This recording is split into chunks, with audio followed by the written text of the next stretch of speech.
सत्यनारायण भगवान की मोर गुणवंशी वाले की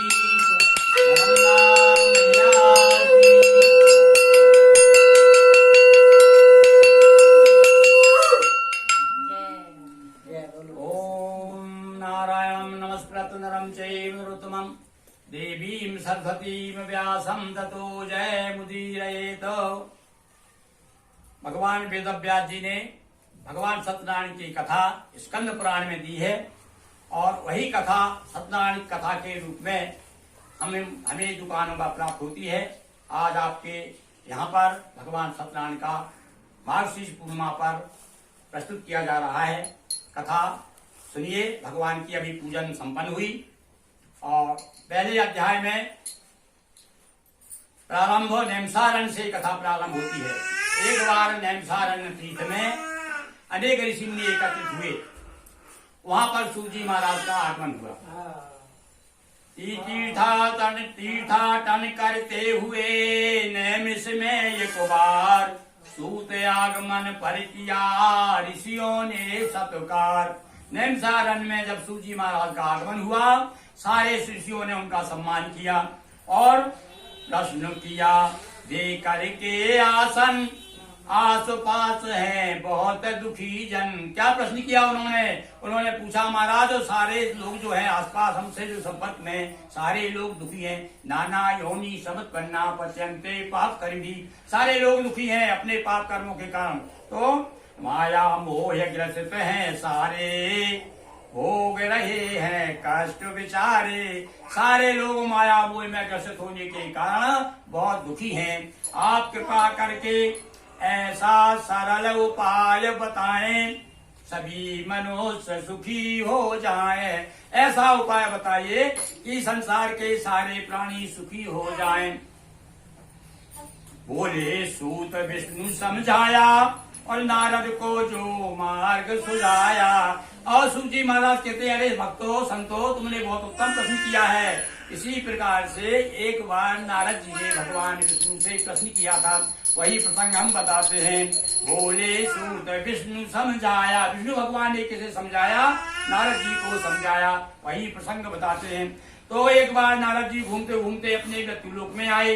यहाँ आकर के उन्होंने देखा कि सारे लोग बड़े दुखी हैं, इनका दुख दूर करना चाहिए। ऐसा सोच करके भगवान विष्णु के लोक में गए और जाकर के भगवान विष्णु को प्रणाम किया और हाथ जोड़ करके कहने लगे, नमो वाग्मन सापीत रूपायनन सत्ये आदि मध्यांतहीनाय निर्गुणाय गुणात्मने। हे प्रभु, आप निर्गुण है, निराकार है, आपकी महिमा कोई नहीं जानते।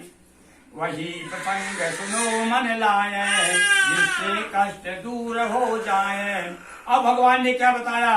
बोले सरल उपाय और नहीं दूजा, सत्य देव की करिए पूजा। सबसे सरल उपाय भगवान ने बताया, हे नारद, सबसे सरल उपाय है कि सत्य देव की पूजन कीजिए। मैंने स्वयं जो है सत्यदेव का अवतार लेकर के सत्यदेव की पूजा की परंपरा प्रारंभ की है। नारद कहा विधान बताएं, पूजन सामग्री समझाएं। बड़े प्रसन्न हो गए नारद जी, कहने लगे महाराज ये तो अच्छी बात है, तो आप कृपा करके अब एक बात और बता रहे हैं आपको। नारद बड़े चतुर है। नारद जी ने क्या कहा, महाराज आप उपाय तो बता रहे हैं, पर लघु उपाय तद बता, कोई छोटा सा उपाय बताइए। भगवान का छोटा उपाय क्यों? बोले महाराज वहां मैं देख के आ रहा हूँ, लोगों मरने की फुर्सत नहीं है, कोई बड़ा लंबा चौड़ा उपाय बताने कोई नहीं करने वाला। लघु उपाय तद बता, कोई छोटा सा उपाय बताया। छोटा सा उपाय भगवान ने बता दिया कि सत्यनारायण की पूजन कीजिए। अब नारद जी कह रहे हैं उसका विधान क्या है, क्या क्या सामग्री लगती है, कब करना चाहिए। तब भगवान ने कहा सुनो, नारद को हरि ने समझाया और गेहूं आटा ले वो सवाया गेहूं का आटा ले लो। आओ नारद जी फिर थोड़ी देर के रुक गए। अरे महाराज रुको रुको, आप कह रहे गेहूं का आटा कहाँ मिलेगा? भारत वर्ष में समय बड़ी गरीबी है, कहीं कहीं तो जब मेहमान आते तब कहीं जाकर के पूरी बनती गेहूं की, लोग ज्वार बाजरा से काम चला रहे हैं। अरे बोले भाई गेहूं ना मिले, और ये भी जानते हैं कि दक्षिण में गेहूं नहीं होता, वहां चावल ही होता। तो बोले महाराज गेहूं ना मिले तो? बोले गेहूं ना मिले तो चावल ले लो। और महाराज मान लो इतने गरीब आदमी हैं, चावल भी नहीं है, उसके यहाँ पूजा करना चाहता है आपकी, तब तो बोले गुड़ ही ले लो। और वो गुड़ भी जो आप जब किसी पात्र में रखकर उसमें तुलसी दल मिलाओगे तब पर वो गुण नहीं रहेगा, फिर वो क्या हो जाएगा, वो नैवेद्य हो जाएगा। ऐसा नैवेद्य भगवान को समर्पित करे। तो तुलसी दल युक्त भोग लगाएं और श्रीफल पंचामृत ले आए, नारियल ले आए, पंच मेवा पंचामृत ला करके और पूजन कर बोले जयकारे और बिगड़े का जो बनेंगे सारे। इस प्रकार से जो पूजन करेगा उसके सारे दुख दर्द आदि दूर हो जाएंगे। इति श्री स्कंद पुराणे रेवा खंडे सत्यनारायण कथायाम प्रथमो अध्याय। बोलिए सत्यनारायण भगवान की हाँ भाई बजाइए।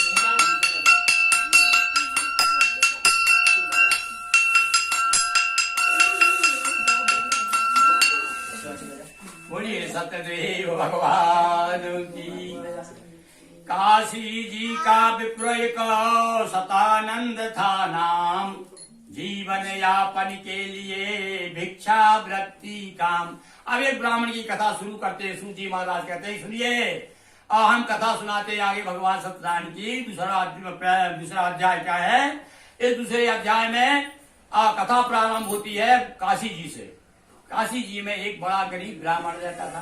भाई काशी जी की क्यों बताई बात, उसके पीछे भी बड़ा रहस्य है। हमारे ऋषि मुनि बड़े सोच विचार के कोई भी कथा सुनाते हैं। बोले काशी भगवान शिव की नगरी है और शिव भगवान विष्णु को बहुत प्रिय है और इसलिए कहा गया है कि ये सत्यनारायण की कथा किसी शिव मंदिर में की जाए तो अनंत गुना फल प्राप्त होता है, क्योंकि शिव को बहुत पसंद करते हैं भगवान। तो अब काशी जी में गरीब ब्राह्मण सतानंद की कथा सुनिए। एक बार करने भिक्षाटन और सुमर इष्ट को निकला ब्राह्मण, देख दशा हरि वृद्ध विप्रवन। उसकी गरीबी देख करके, उसकी दशा देख करके भगवान का हृदय द्रवित हो गया। बूढ़े ब्राह्मण बन के उसके पास में गए और सादर कारण लगे संभाषण, देते हो तुम दुखी दिखाई, इसका क्या कारण है भाई। अरे तुम बहुत दुखी दिखाई दे रहे हो, क्या बात है। उसने कहा महाराज, सतानंद बोले निर्धनता दुख प्रद देती है व्याकुलता। सतानंद जी का महाराज गरीब ब्राह्मण हूँ, इसके कारण बड़ा दुखी रहता हूँ। आप मेरे दुख को दूर करना चाहते हैं, गरीबी दूर करना चाहते हैं, कोई उपाय बताइए। सुधरे दशा सुमार्ग सुझाए, निर्धनता से मुक्ति पाए। हरि ने कहा सत्य व्रत साधो और सत्यदेव पूजो आराधो। क्या कहा बूढ़े ब्राह्मण रूपी भगवान ने, अरे तू ब्राह्मण जरूर है, तू झूठ बोलने लगा है, तू सत्य का व्रत ले और सत्यनारायण भगवान की पूजन कर, तेरे दुख दूर हो जाएंगे। करने के बाद फिर तो मन में सोचा प्रभु आज तो भीख मांगने से जो भी मिलेगा पहले आपकी पूजन करूंगा। और गया तो भैया उसने भगवान ने कृपा कर दी। क्या लिखा है पोथी में, तत्सलम द्रव्यम आप्तवान, इतना धन मिला गठिया बांध के ले आया उस दिन तो। और बड़े भक्ति भाव से भगवान का पूजन किया, जिसके करने से उसके दुख दर्द आदि दूर हो गए। अब तो उसको चट लग गई, नियत से बरकत होती है।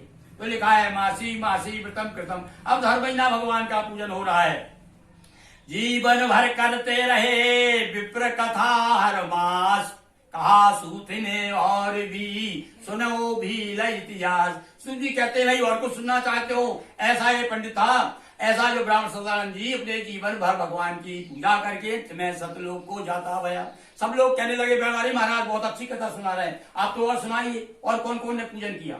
तब कहने लगे सुनो, एक बार इसी प्रकार से पंडित जी अपने घर में पूजन कर रहे थे, तो एक बार एक लक्कड़हारा निकला पंडित जी के द्वारा।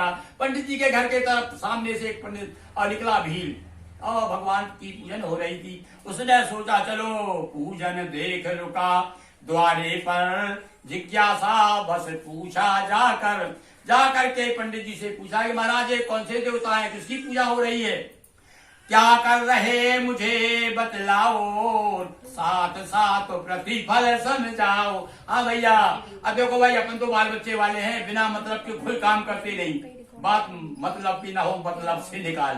तो आप कहने लगा इससे क्या मिलेगा पूजा करने से। उन्होंने कहा क्या मिलेगा, अरे मेरे यहाँ जो वैभव देख रहे हो ना, ये भगवान सत्यनारायण की कृपा का फल है। अब तो बड़ा प्रसन्न हो गया। विप्र कहा ये सत्य नारायण, करने से पूजन यरु अर्चन, सारे कष्ट दूर हो जाते, मानव मन वांछित फल पाते। भगवान की कृपा हो जाती है और सारी मनोकामनाएं पूर्ण करने वाले देवता हैं। निश्चय कर बाजारो है आया और लकड़ी दाम दो गुना पाया।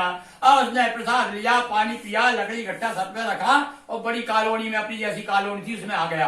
अरे भगवान ने कृपा कर दी, लकड़ी का दाम दूना मिल गया। अब तो प्रसन्न सुपक्वाम कदली फलम, पके पके केले के फल जाया, गेहूं का चून जाया, सारी सामग्री ला करके पूजन की सामग्री लाकर व्रत संपन्न किया हर साकर। बड़ा प्रसन्नता पूर्वक भगवान का व्रत किया। उससे क्या हुआ कि सत्य देव की कृपा से हुए कष्ट सब दूर। और लेबा तट यदि व्रत करें कृपा मिले भरपूर। बोलिए सत्य देव की जय। इति श्री स्कंद पुराणे रेवा खंडे सत्यनारायण कथायाम द्वितीयो अध्याय। बोलिए सत्यदेव भगवान की।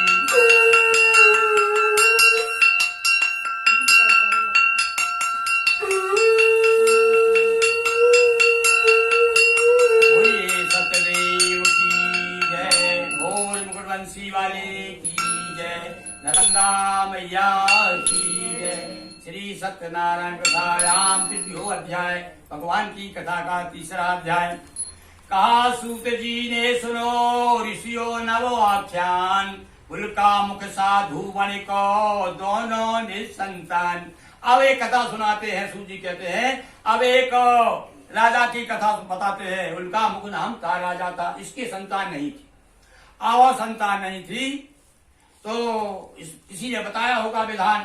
तो ये दोनों पति पत्नी अब किसी नदी के किनारे भद्रशिला नदी तीरे सत्यम भद्रशिला नदी के किनारे भगवान का पूजन कर रहे थे। उस समय क्या हुआ, वहां पर एक साधु नाम के सेठ जी व्यापार करते करते आए। उन्होंने देखा कि सेठ जी ने देखा कि कोई राजा पूजन कर रहे हैं, बड़े वैभव के साथ में जाके प्रणाम किया। वो पूछा कि महाराज ये कौन से, वो जो भील ने पूछा था, ये कौन से देवता है, इसके करने से क्या मिलेगा, इनकारी क्या मिलेगा। ये संतान के देने वाले देवता हैं, ये उनकी कृपा से। तो इस प्रकार से ये अपने तीसरे अध्याय में राजा उल्कामुख की कथा हम सुना रहे। उल्कामुख नाम का राजा, इसके यहाँ संतान नहीं थी। संतान के लिए भद्रशिला नदी के किनारे भगवान का पूजन कर रहा था। इसके कारण उसी समय वहां पर एक सेठ जी का आना हुआ। सेठ जी ने जब प्रश्न किया कि महाराज ये कौन से देवता, इसके पूजन करने से क्या मिलेगा, तब उन्होंने बताया अरे भैया ये सत्यनारायण की पूजन की जा रही है। यह देवता जो है संतान के वाले, संतान को देने वाले देवता हैं। तो सरित भद्रशिला तट आकर राजा रानी दोनों मिलकर कहा सूत जी ने सुनो ऋषियों नव आख्यान। उल्का मुख साधु बणिको दोनों निसंतान। सरित भद्रशिला तट आकर राजा रानी दोनों मिलकर सत्य देव का व्रत कर धारण संतति हित करते थे पूजन। वो संतान के लिए पूजा कर रहे थे। साधु नाम बड़ कई के आए राजा को यो बैन सुनाए। एक साधु नाम के सेठ जी आए और राजा से कहने लगे राजन यह किसकी पूजन कि अब किसे अभिलाषा हित आराधन। नृप बोले संतान प्रदाता सत्य देव है हर दुख त्राता। सारे दुखों को दूर करने वाले हैं भगवान। गृह आकर सुबह खबर सुनाई वैश्य स्वयं था संततिहीना सत संकल्प ले लीना। देखो संयोग था, उसके यहाँ भी संतान नहीं थी। उसने कहा महाराज मैं भी व्रत कराऊंगा, मुझे पूरा विधान बता दीजिए, समझा दीजिए। राजा से सारी जानकारी प्राप्त की और प्रसाद लिया। घर आया, घर आकर के सबसे पहले अपनी श्रीमती को लीलावती को समाचार सुनाया। गृह आकर सुबह खबर सुनाई लीलावती हृदय हर्षाई। वैसे कहा तब होगा पूजन जब संतति खेलेगी आंगन। हाँ भैया ये तो आप बड़े बुद्धि काम कर रही है। देखिए बनिया था, उसने सोचा पूजा करा दी और नहीं हो पाए तो क्या करेंगे। तो बोले देख रहे पहले जब अपने यहाँ संतान हो जाएगी तब पूजन कराएंगे। ऐसा कहके सेठ जी अपने धंधे में लग गए। और गर्भवती लीलावती धन्या जन्मी गे ये कलावती कन्या। संकल्प लिया था तो गृहस्थ आश्रम में रहते हुए लीलावती गर्भवती हो जाती भाई। 10वें महीना में सुंदर एक कन्या का जन्म हुआ। तो भैया कन्या क्या हुई, बेटा क्या नहीं हुआ? हो सकता है बेटा बेटे को आधा विश्वास था इसलिए भगवान का चलो छोरी तो दे ही दो। पर हाँ भैया ये तो अपनी मान्यता अपनी भावना है। सही बात तो ये है कि उस जमाने में यत्र नारी पूजनते तत्र रमन्ते देवता, यहाँ बताया लड़की हुई तो बड़ा प्रसन्न हुआ वो, क्योंकि उस समय नारियों की महिलाओं की बड़ी इज्जत थी। थोड़ी थोड़ी इज्जत होते होते कन्या तक आ गई है, तक अब हम कन्या का पूजन करके अलग हो जाते हैं। तो ये मतलब परंपरा पहले से चली आई है। तो जब कन्या हुई तो बड़े प्रसन्न हुए। फिर भी वैश्य किया नहीं पूजन, सुता विवाह संघ आयोजन। और महीना सवा महीना के बाद में श्रीमती ने पूछा पतिदेव कोई संकल्प आया है? अब तो संतान हो गई। आप फिर विचार किया, बेचारे राजा ने बताया था कि वो पूजा के बाद में कम से कम 2 ब्राह्मणों को भोजन कराओ, कन्या भोजन कराओ, और भगवान ने खूब दिया तो भंडारा करो। नगर सेठ था, इसने सोचा खिलाऊंगा पिलाऊंगा, नहीं लोग नाम धरेंगे। कह सुनो सुनो अभी नहीं, अभी इकट्ठा नहीं फट लेंगे, बच्ची के विवाह के समय व्रत करेंगे, ये भी एक कारण हो सकता है। ऐसा कह करके सेठ जी फिर अपने धंधे में लग गए। जब विवाह की बेला आई सत्यदेव को दिया बुलाई। अब जब लड़की देखी विवाह के योग्य हो गई तो कांचनपुर नाम के नगर से ब्राह्मण के लड़के को ला करके जाओ और विधि विधान से जात बिरादरी वालों से पूछ करके दत्तवान साधु कन्या, दत्तवान साधु कन्या विधि विधान से उसको अपनी पुत्री का विवाह कर दिया। विवाह के समय भी भगवान का पूजन करना भूल गए। तो भैया इस समय सेठानी याद क्यों नहीं दिलाई? जिस बच्ची की शादी होती है वो माँ तो वैसी आदि पर घर हो जाती, उसे कुछ ध्यान रहता है क्या? सेठ जी तो भूले हुए थे, सेठानी भी भूल गई। अब तो भगवान रुष्ट हो गए। तब क्या किया? तभी श्राप दीनी भगवाना और भोगेगा यह कष्ट महाना, बड़ा दुखी हो जाएगा। शापम तस्मै प्रदत्तवान और रतन सारपुर सिंधु किनारा करने तू यहाँ पे पारा।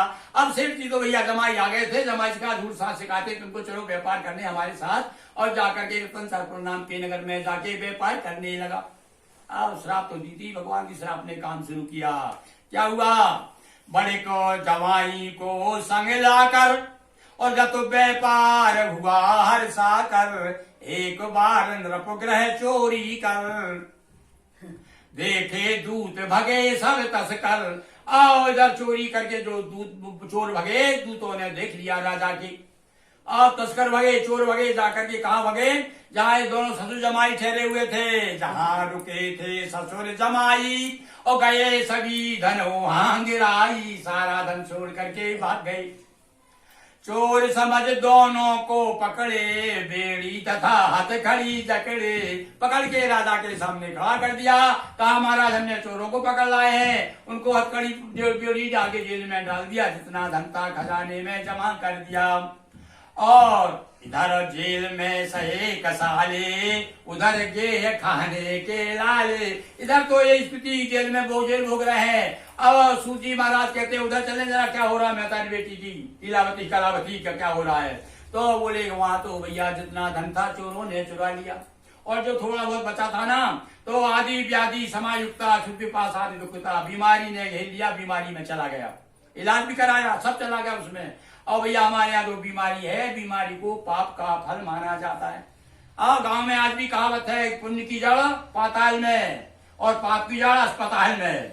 तो इसलिए सारा धन चला गया। अब क्या बचा? अब तो मारी मारी घूमने लगी, भूखी प्यासी, दाने दाने को माता जो लिखा जाता सुधारता सुधारता गत्वा निज मंदिरम। भूखी प्यासी गई एक बार। तो एक दिन कलावती ब्राह्मण घर आई, सत्यदेव व्रत सुनकर माँ बेटी ने पूजन कीनी, सत्यदेव विनती सुन लीनी। एक बार ब्राह्मण के आ गई, वहां पर पूजन हो रहा था, बैठी रात हो गई, प्रसाद लेकर के आई। माँ ने डांटा, रही तू जवान है, तेरे यहाँ पति नहीं है, पिता नहीं है, और तू इस प्रकार कैसे अकेली घूमती रहती है? देखो शिक्षा मिल रही है कि महिलाओं को अकेले भी रात में नहीं घूमना चाहिए। तो कह नहीं, मारे में पड़ोस में पंडित जी क्या कथा हो रही थी, वहां कहती है प्रसाद लेकर के आई। प्रसाद देख करके वो बात तो भूल गई। अरे बोली बेटी देखो अपना भगवान का पूजन करेंगे, तेरे पिताजी बड़े भुलक करें, तेरा जिनकी कृपा से जन्म हुआ, तेरा विवाह भी हो गया, और न जाने दोनों ससुर जमाई कहाँ पर धन कमाने के चक्कर में गए। और भगवान को भूल गए हैं। तो माँ बेटी ने पूजन कीनी, सत्यदेव विनती सुन लीनी। राजा को सपने में आकर कहा सत्यदेवा धमका कर। और भगवान सत्यदेव जो है अब इधर पूजन की, पूजन करने के लिए भैया की नियम है, कोई आपकी कामना हो तो भगवान के सामने रखना चाहिए। पूजन करके लीलावती ने कहा, हे प्रभु सत्यनारायण, हमारे पति और जमाई बहुत दिन हो गए, न जाने कहाँ, कृपा करिए शीघ्र घर आ जाएं। ऐसी प्रार्थना की, भगवान ने विनती सुनी, सपना दिया और सपने में कहा धमकाया करे तूने जितना भी और उनका लिया वापस धन कर देना, वो चोर नहीं है, वो ससुर जमाई बड़े सेठ है, सवेरा होते ही उन्हें छोड़ देना। राजा को सपने में आकर गए सत्यदेवा धमका कर। प्रातः बड़क मुक्त कर दीना और दिया दुगुन धन जितना लीना। सवेरे होते सबको सभा में सबको बुलाया, सपना सुनाया। अरे बोले भैया, अरे सेठ जी तुम तो बहुत बड़े साहूकार हो, तुम्हें ना जाने कैसे चोर मान लिया, तुम्हारा ना जाने कौन सा दुर्भाग्य आ गया था, अब है नहीं है, घर जाओ। अरे भाई इनका कितना पैसा दूना करके वापस करो। नाव लबा लब कर गई। सेठ जी प्रणाम करके कहने लगे, आपकी कृपा से चले जाएंगे। और सेठ जी अपने घर की ओर चल दिए। इति श्री स्कंद पुराणे रेवा खंडे सत्यनारायण कथायाम तृतीयो अध्याय। बोलिए सत्यनारायण भगवान की।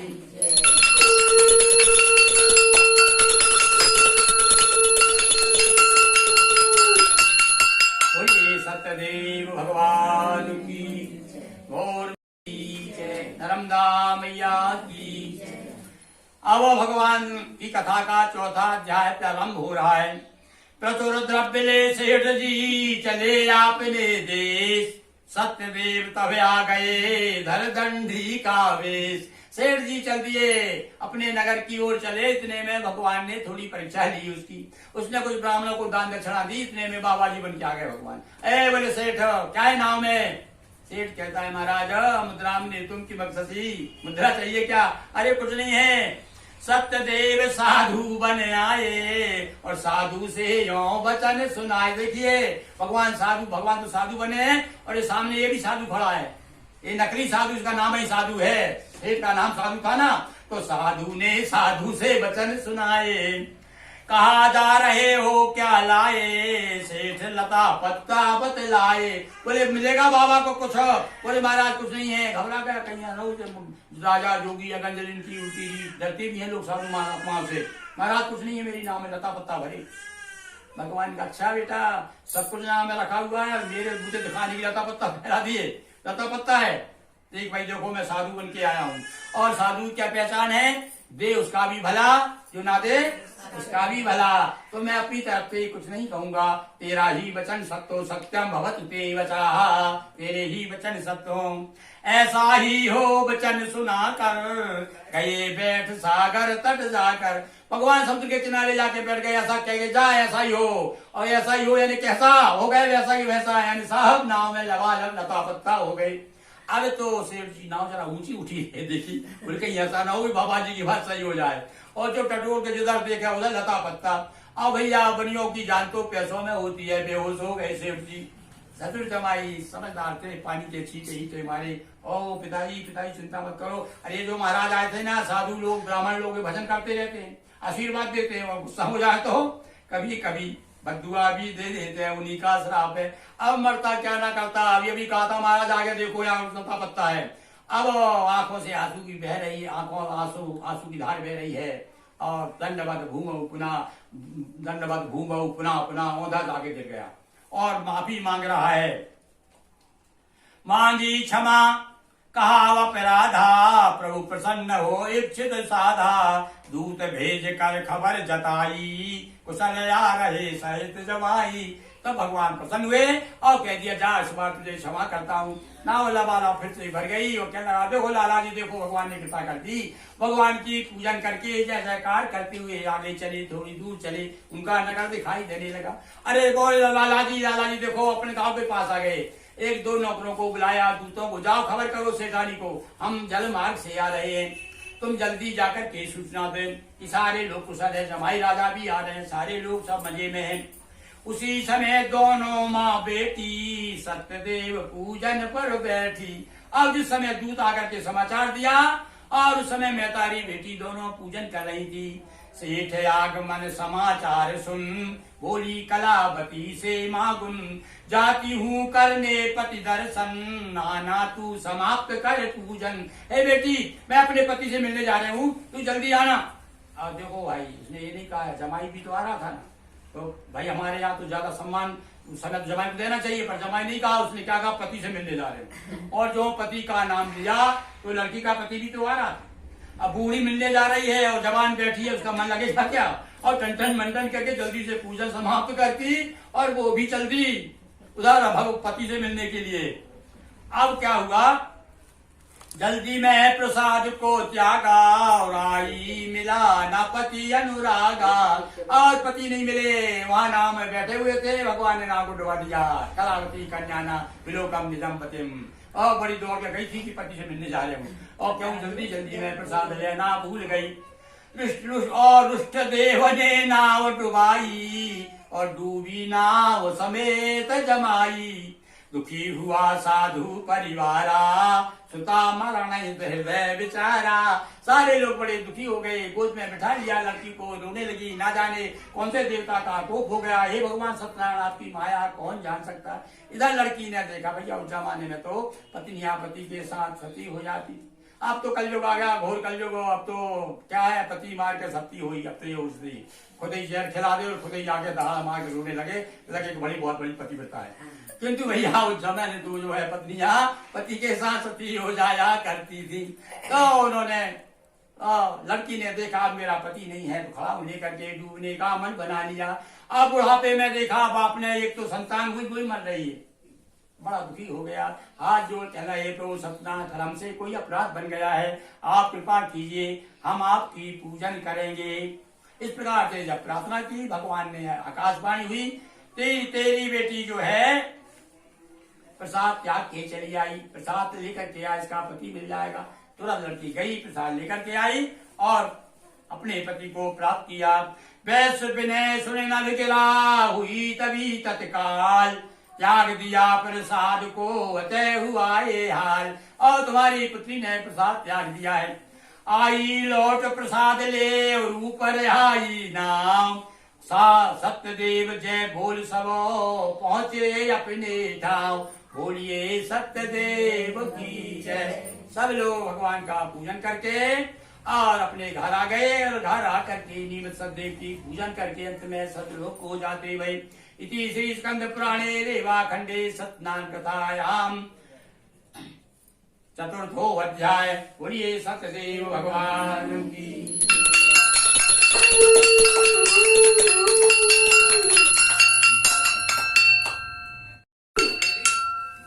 अब भगवान की कथा का 5वां अध्याय शुरू होता है।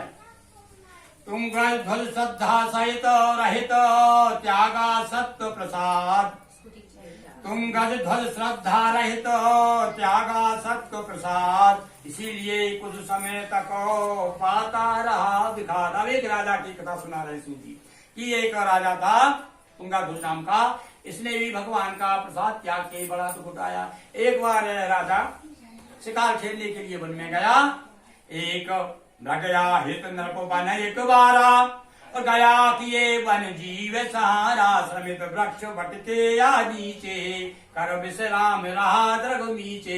और शिकार करके एक बड़ के पेड़ के नीचे राजा आया, विश्राम कर रहा था, और वहीं ग्वाल कुछ करते पूजन करते थे जय सत्य नारायण। व्रत सत्यनारायण भगवान का व्रत कर रहे थे। नृप था कुटिल बहुत अभिमानी, सुन न सका वह नबी की वाणी, यानी ईश्वरी वाणी नहीं सुन पाया। उधर भगवान की पूजन हो रही, ना उधर गया, ना गतो ना नमांसा, ना गया ना प्रणाम किया।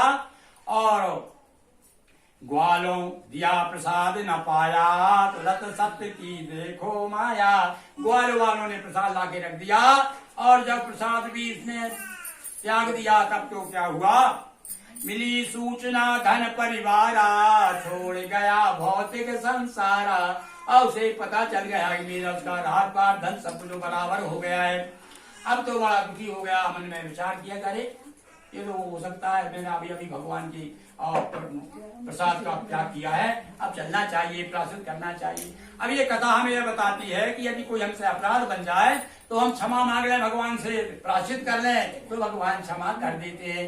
राजा आया लौटकर, दुखी हुआ की ना मन चिंतन, हुई उपेक्षित मुझसे पूजन, ग्वालो संग किया तब प्राचित, सत्य देव में देकर निज चित। अब मन लगा करके जब प्राचित किया उसने, गोल ग्वाल वालों के साथ में बैठ करके भगवान का पूजन किया, तब क्या हुआ, कृपा सत्य की हुई करारी, महकी जीवन की फुलवारी। फिर से राधा की स्तुति वैसी की वैसी हो गई। अब सूची महाराज कहते हैं, भैया सुनो, सफल चाहिए यदि संसारा, कलयुग में बस एक आधारा। यदि अपना जीवन सफल चाहते हो तो बस एक ही आधार है, संसार रूपी जो भावधार, उसको भावधार है, संसार की जो धार है, इस धार में यदि आधार चाहिए तो आपको एक ही आधार है। वो कौन सा आधार है, वो कौन से कर्णधार है, और वो है भगवान का नाम। सुमरन करिए। हमारे यहाँ कहा है कि सुमरन, सुमरन के दो अर्थ होते हैं, सु यानी अच्छा, मरण आने मौत। अच्छी मौत चाहे, सुमरन आने भगवान का स्मरण।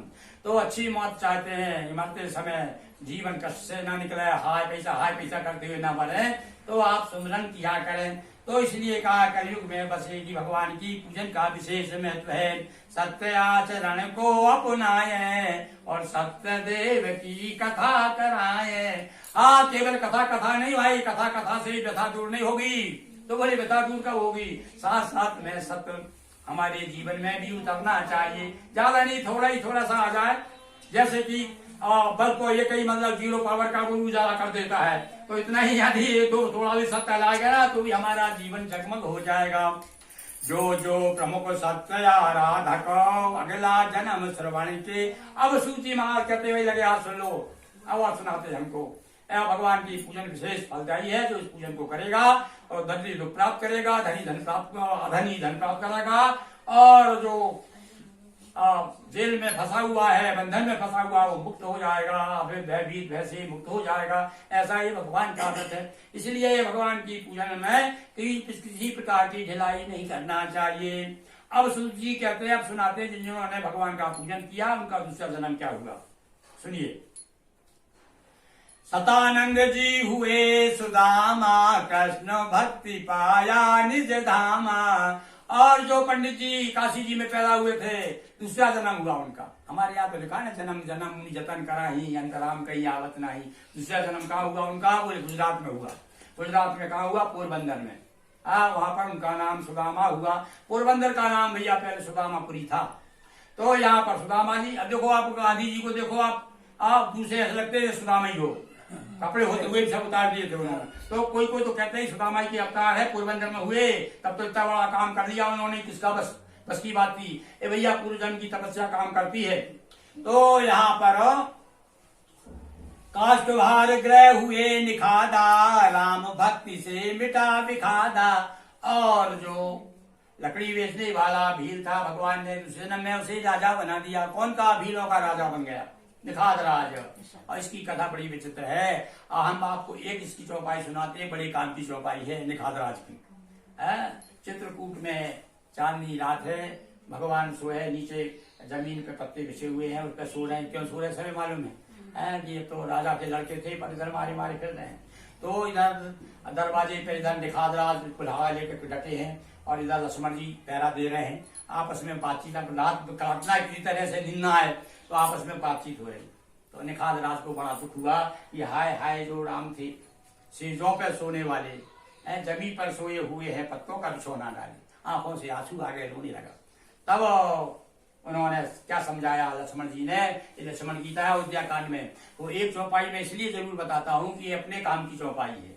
यदि ये चौपाई आपको किसी से लड़ाई हो जाए, कभी मन में दुख हो जाए, किसी से दुखी, कि मेरी सास खराब है, मेरी बहू खराब है, तो ये चौपाई याद कर लेना, दुख दूर हो जाएगा।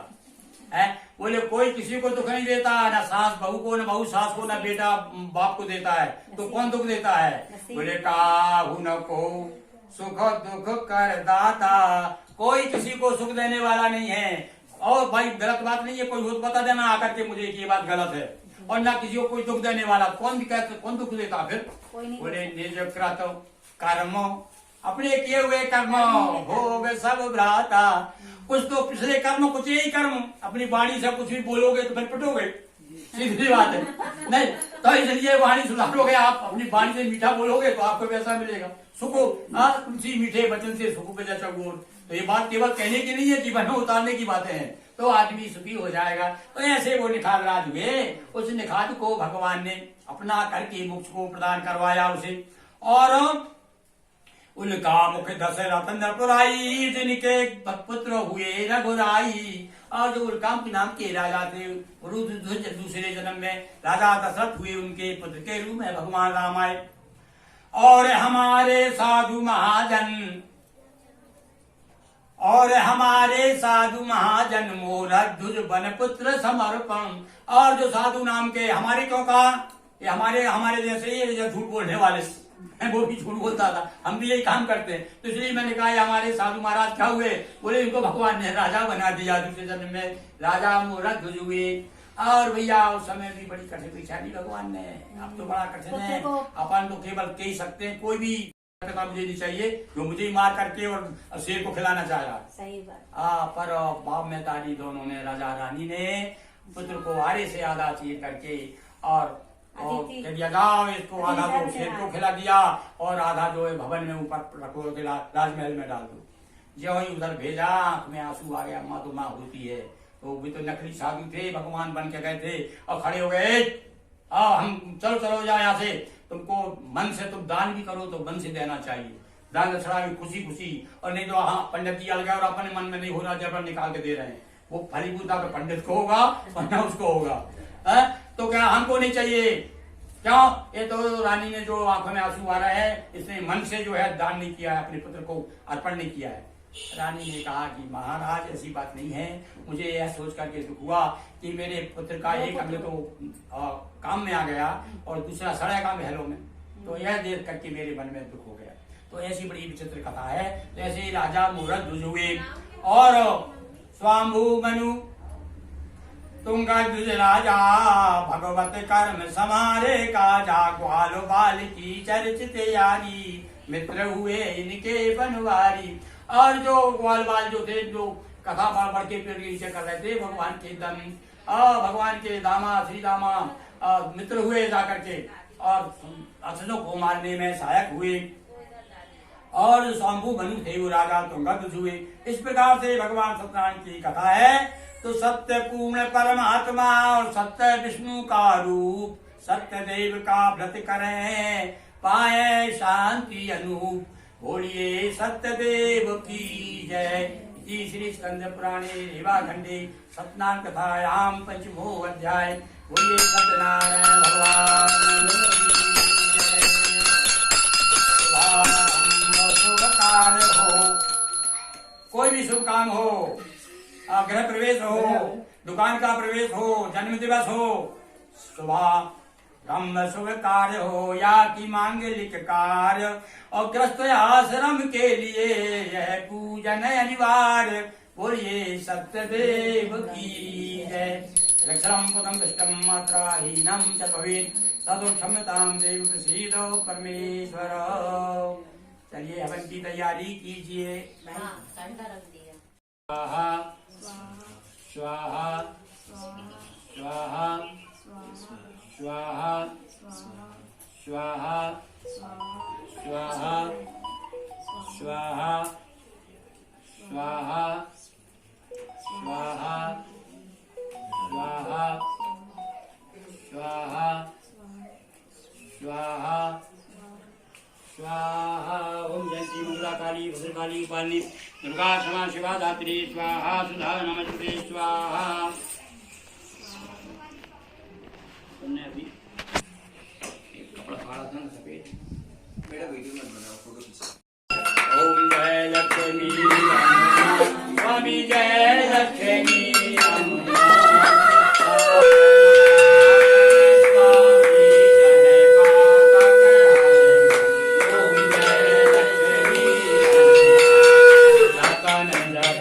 सिंहासन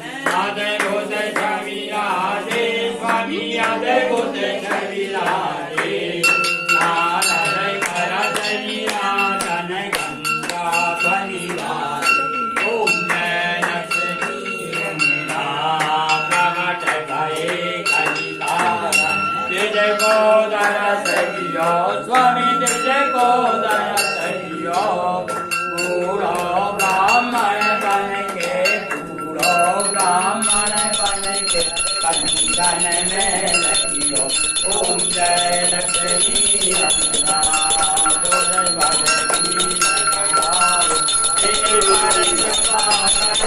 स्वामी पर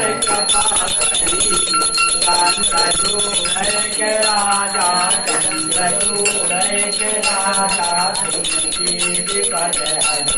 ओम जय लक्ष्मी रमना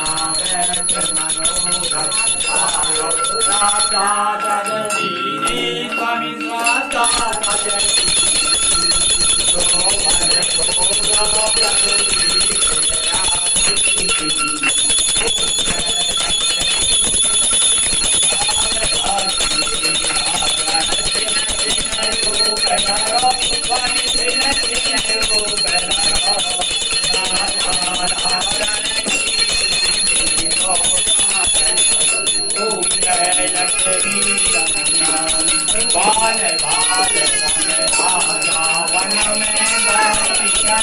स्वामी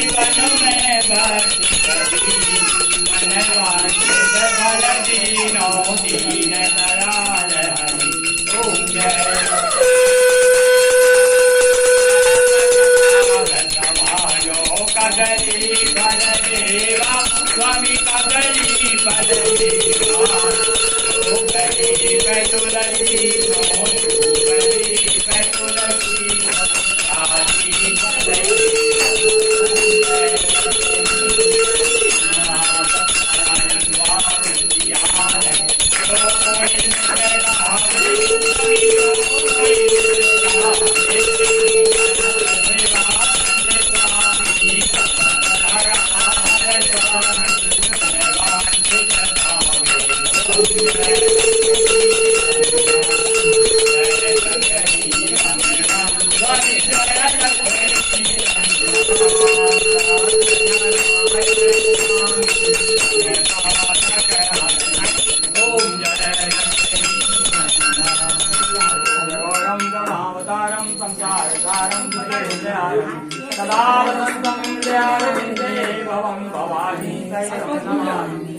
माला कंसालिकाये कपाल माला तत्सुराय दिव्यंबराय दिगंबराय नमः शिवाय विकट दिखाओ बोलिए सतदेव भगवान की जय। हाथ में सब चावल फूल ले लो। हरे ओम एक दंताय विद्महे वक्रतुंडाय धीमहि तन्नो दन्ती प्रचोदयात्। ओम एक दंताय विद्महे वक्रतुंडाय धीमहि तन्नो दन्ती प्रचोदयात्। ओम गिरिजायै विद्महे शिवप्रियायै धीमहि तन्नो गौरी प्रचोदयात्। ओम तत्पुरुषाय विद्महे महादेवाय धीमहि तन्नो रुद्रः प्रचोदयात्। ओम सत्यदेवाय विद्महे विष्णुरूपाय धीमहि तन्नो सत्यं प्रचोदयात्। ओम यज्ञ में जन्देवतान् धर्माणि प्रथमान्या सन्ते नाकं महिमाना अजत्पूर्वे साध्याः सन्ति देवाः। ओम राजाधिराजाय प्रसैषायने नमो वयं विष्णुनाय परमहे समे कामान् कामकामाय मह्यं कामेश्वरो वेशवरो ददातु कुबेराय वेशवराय महाराजाय नमः। नाना सुगंध पुष्पाणि यथा काल भवानि च पुष्पांजलि मया दत्तं गृह्णया परमेश्वर। पुष्पांजलि नमस्कार समर्पयामि नमो नमः। बोलिए सतदेव भगवान की जय।